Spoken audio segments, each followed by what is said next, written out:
इस कहानी की शुरुआत में आरटी की ठंडी जगह पर एक गुफा के अंदर कुछ रिसर्चर्स को एक जमा हुआ क्रिएचर मिलता है, जिसे वो बर्फ के साथ ही काट कर अपनी लैब में ले आते हैं। यहाँ रिसर्चर्स को पता चलता है कि ये 40,000 पुराना क्रिएचर है, इसीलिए यहाँ पर स्टैनली नाम के एक एंथ्रोपोलॉजिस्ट को बुलाया जाता है। एंथ्रोपोलॉजिस्ट उन्हें कहा जाता है जो पुराने जीवन और नए जीवन के ऊपर रिसर्च करते हैं।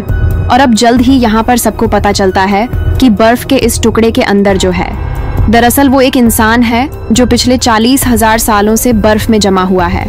ये सुनकर सबके सब बहुत एक्साइटेड हो जाते हैं, क्योंकि ये एक बहुत बड़ी खोज है।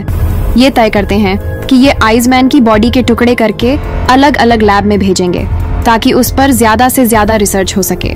जल्द ही ये बर्फ को पिघलाकर आइसमैन को बाहर निकाल लेते हैं, जिसके बाद ये उसकी बॉडी को चेक करते हैं। इन्हें पता चलता है कि उसकी बॉडी के सेल्स ज्यों के त्यों है, वो सब के सब एक्टिवेटेड है, साथ ही उसका ब्रेन भी पूरी तरह से ठीक है। अभी उसे रिवाइव करना चाहते हैं, इसीलिए उसके हार्ट पर इलेक्ट्रिक शॉक देते हैं और जल्दी आइसमैन जिंदा हो जाता है। लेकिन आइसमैन जब अपने चारों तरफ सभी को मास्क के साथ देखता है तो डर जाता है। वो इनसे छूटने की कोशिश करता है। हालांकि ये उसे नींद का इंजेक्शन लगाने की कोशिश कर रहे होते हैं, लेकिन वो बहुत ज्यादा हिल रहा होता है और तभी स्टैनली समझ जाता है कि मास्क देखकर वो डर रहा है, इसीलिए वो अपना मास्क हटा देता है, जिसके बाद वो आइसमैन शांत हो जाता है और उसे बेहोश कर दिया जाता है। यहाँ पर जितने भी साइंटिस्ट हैं, वो सब के सब बहुत खुश है, क्योंकि एक बहुत बड़ी खोज है। यहीं पर डॉक्टर रिहाना भी होती है। वो कहती है कि इस खोज के बाद हमें पता चल चुका है कि इंसानों की बॉडी को हजारों साल तक फ्रीज करके रखा जा सकता है। इसीलिए वो पेशेंट जिनकी बीमारी का इलाज नहीं है, उन्हें हम फ्रीज करके रख सकते हैं, और जब भविष्य में उनकी बीमारी का इलाज आ जाएगा तो हम उन्हें ठीक कर सकते हैं।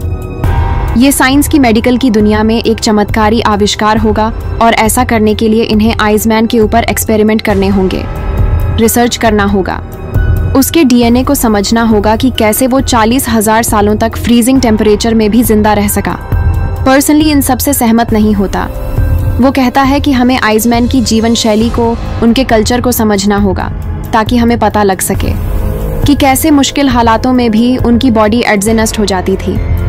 इसके लिए हमें आइसमैन को उसी माहौल में रखना होगा जिस माहौल में वो रहा करता था, यानी कि जंगल में डीएनओएस की बात मान जाती है, जिसके बाद आइसमैन के लिए एक माहौल तैयार किया जाता है जो आर्टिफिशियल जंगल होता है। आइसमैन की जब आंखें खुलती हैं तो वो उस जंगल में अपने आप को पाता है। इसके बाद वो उसी तरह से शिकार करता है जिस तरह से आज से 40,000 साल पहले वो अपनी कमीने के साथ किया करता था। आइसमैन अपने प्राकृतिक माहौल में आकर बहुत खुश है। अगले दिन झरने में नहाने के बाद वो मछलियां पकड़ने के लिए जाता है, जहां पर उसे एक पाइप दिखता है। पहले उसे सांप समझ लेता है, पर जब वो पाइप को खींचता हुआ आगे बढ़ता है तो वो एक दरवाजे तक पहुंच जाता है। जैसे वो दरवाजा खोलता है तो देखता है कि अंदर बहुत सारे लैब के कर्मचारी हैं, जिन्हें देखकर वो डर जाता है। सारे कर्मचारी भी उसे देखकर डर जाते हैं। आइसमैन को समझ में आ जाता है कि उसके साथ धोखा हुआ है, इसीलिए चिल्लाना शुरू कर देता है, जिसके बाद उसे ट्रंकुलाइजर से बेहोश कर दिया जाता है। बेहोश करने के बाद उसे लैब में एक्सपेरिमेंट करने के लिए ले जाया जा रहा होता है। तभी वहां पर स्टैंड लिया जाता है और कहता है कि वो कोई लैब का चूहा नहीं है, वो इंसान है, उसके पास भी इंसान होने के अपने हक है। हमें इस तरह से उसके ऊपर एक्सपेरिमेंट्स नहीं करने चाहिए। वैसे भी तुम सबने मुझे 14 दिन का वक्त दिया था, जो वक्त अभी पूरा नहीं हुआ। इसके बाद आइसमैन को एक बार फिर से उसी के आर्टिफिशियल जंगल में भेज दिया जाता है। स्टैनली आप तय करता है कि वो खुद उस जंगल में जाएगा, ताकि वो आइसमैन के साथ रह सके और जान सके कि उसकी जीवन शैली कैसे थी, कैसे पुराने लोग इतने ज्यादा ताकतवर थे। इससे वो आग की गर्मी को और शरीर को जमा देने वाली ठंड को बर्दाश्त कर लिया करते थे। अगले दिन वो आइसमैन के पास जाता है। आइसमैन उसके ऊपर हमला कर देता, पर आइसमैन देखता है कि वो उसी की तरह है, इसीलिए उसे छोड़ देता है, क्योंकि आइसमैन को वो बिल्कुल भी खतरनाक नहीं लगता। इसके बाद आइसमैन स्टैनली से कम्युनिकेट करने की कोशिश करता है, लेकिन आइसमैन की भाषा पूरी तरह से अलग होती है, जिसे स्टैनली समझ नहीं पाता, और इशारों से ये एक दूसरे को बहुत सारी बातें समझाते हैं। साथ ही यहाँ पर एक लैंग्वेज एक्सपर्ट को भी लाया जाता है, जो कि आइसमैन की भाषा को, उसके इशारों को समझ सके। दरअसल इस एक्सपर्ट को बहुत सारी पुरानी भाषाओं का ज्ञान है। वाइस्टेन और आइसमैन की धीरे धीरे बॉन्डिंग बहुत अच्छी हो जाती है। एक रात को ये दोनों एक साथ गाना भी गाते हैं, और यहाँ पर जितने भी साइंटिस्ट हैं वो किसी भी कीमत पर जानना चाहते हैं कि आइसमैन 40,000 सालों तक फ्रीजिंग टेम्परेचर में बर्फ के अंदर जिंदा कैसे रहा। इसलिए बेहोश करके वो उसे लैब के अंदर लाते हैं, जहां उसे एक चेंबर में डाला जाता है और चेंबर का टेम्परेचर धीरे धीरे कम किया जाता है। पर जैसे जैसे टेम्परेचर कम होता है, आइसमैन की हार्ट रेट भी कम होना शुरू हो जाती है और एक पल ऐसा आता है जब उसकी हार्ट रेट ऑलमोस्ट रुक जाती है। पर इससे पहले कि उसकी होती, ये उस मशीन को ऑफ कर देते हैं। इस बार आइसमैन की जान जाते जाते बच जाती है। आइसमैन को उसी आर्टिफिशियल जंगल में छोड़ दिया जाता है और जब उसके पास जाता है, आइसमैन कहता है कि तुम्हारे साथी मेरे ऊपर अत्याचार करते हैं। इससे तो अच्छा है कि तुम मुझे मार दो, पर स्टैनली ऐसा नहीं करना चाहता। सीडीओ डीएनए के पास जाता और कहता है कि मैं चाहता हूँ कि तुम आइसमैन से मिलो। आलोक की शुरू में वो डर रही होती है, लेकिन उसके कहने पर वाइसमैन से अगले दिन मिलने के लिए चली जाती है। आइसमैन उसे देखकर बहुत खुश होता है।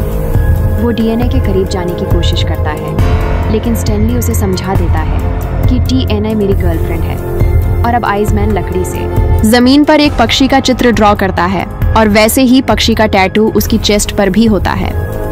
अगले दिन एक बार फिर से डीएनए और स्टैनली उससे मिलने के लिए आते हैं और आज वो बहुत खुश होता है।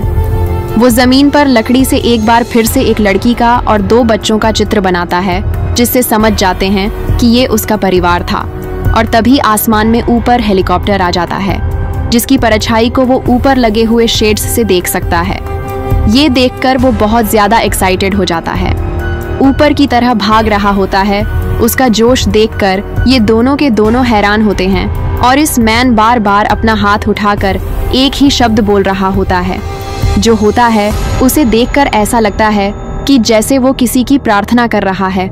स्टैंडर्ड यहाँ से हेलीकॉप्टर को जाने की कमिटमेंट देता है। हेलीकॉप्टर के जाने के बाद भी आइसमैन सिर्फ हेलीकॉप्टर के बारे में सोच रहा होता है।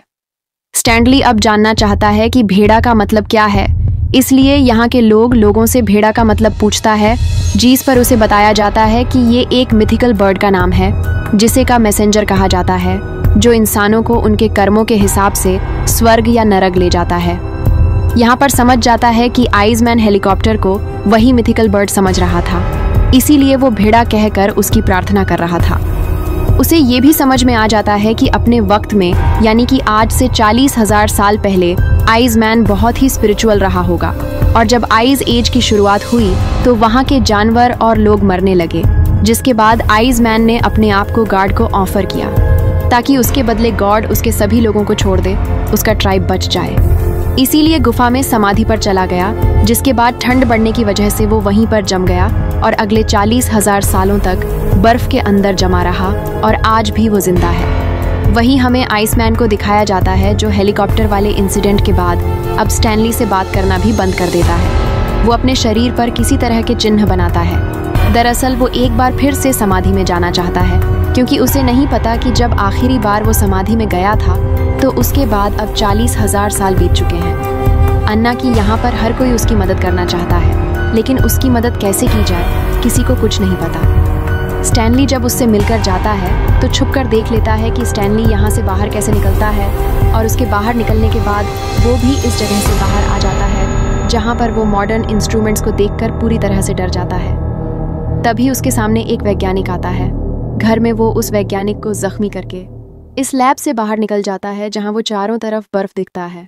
बर्फ देखकर वो बहुत खुश हो जाता है और तभी उसे अपने सामने हेलीकॉप्टर दिखता है, जो उस जगह पर लैंड करने वाला होता है। वो भागता हुआ हेलीकॉप्टर के पास जाता है, लेकिन हेलीकॉप्टर से उसका सिर टकराता है, जिससे वो वहीं पर बेहोश हो जाता है। इस मैन को एक बार फिर से पकड़ लिया जाता है और अब जितने भी रिसर्चर्स होते हैं वो सब तय करते हैं कि वो आइसमैन के ऊपर एक्सपेरिमेंट्स करेंगे। आइसमैन की जिंदगी की उन्हें कोई परवाह नहीं है। हालांकि स्टैनली उन्हें ऐसा करने से मना करता है, लेकिन स्टैनली को इस प्रोजेक्ट से बाहर निकाल दिया जाता है, जिसकी भाव तो तय करता है कि वाइसमैन को यहाँ से किसी भी कीमत पर निकालेगा और उसके प्राकृतिक माहौल में उसे छोड़ देगा। वाइसमैन को किसी तरह से सबकी नजरों से बचाकर यहाँ से बाहर निकाल लेता है और अब रिसर्चर्स को पता चल चुका है कि स्टैनली यहाँ से आइसमैन को लेकर निकल चुका है। इसीलिए इन दोनों के पीछे हेलीकॉप्टर को भेजा जाता है और जब एक बार फिर से आइसमैन को ऊपर आसमान में हेलीकॉप्टर दिखता है तो वो उसकी तरफ भागने लगता है। हालांकि स्टेन्यू से रोकने की कोशिश करता है, लेकिन तभी इन दोनों के बीच की बर्फ धंस जाती है। स्टेन्यू को अपने सामने कुछ भी नहीं दिखता। वहीं हम देखते हैं कि आइसमैन हेलीकॉप्टर तक पहुंच गया है। वो हेलीकॉप्टर को नीचे से पकड़ लेता है, जिसके बाद हेलीकॉप्टर को आसमान में ले जाया जाता है। हालांकि पायलट से ऊपर खींचना चाहता है, पर आइसमैन ऊपर नहीं जाना चाहता। उसे लगता है कि उसने अपने मिथिकल बर्ड को पकड़ लिया है, जिससे उसके दिल, दिमाग और आत्मा में सुकून और शांति होती है। और आसमान में ऊपर जाने के बाद वो हेलीकॉप्टर को छोड़ देता है, जैसा कि आज से 40,000 साल पहले उसने मिथिकल बर्ड से वादा किया था कि वो अपने आप को अपने लोगों को बचाने के लिए न्यौछावर कर देगा। और 40 सालों के बाद उसने ऐसा कर दिया। इसीलिए ऐसा करते हुए उसके दिल, दिमाग और आत्मा में बहुत सुकून और शांति होती है। रैली दूर से सब कुछ देख रहा होता है। शुरू में उसके चेहरे पर तनाव होता है, लेकिन बाद में वो खुशी में बदल जाता है, क्योंकि उसे पता है कि आइसमैन ने क्या किया है। 40,000 साल पहले जो उसने सफर शुरू किया था, आज वो खत्म हो गया। भले ही उसकी मृत्यु हो गई है, लेकिन आइसमैन ने अपनी मंजिल पा ली। उसने वो कर लिया जो करना चाहता था। और इसी के साथ ये फिल्म, ये कहानी यहीं पर खत्म हो जाती है। उम्मीद करते हैं कि ये कहानी आपको पसंद आई हो।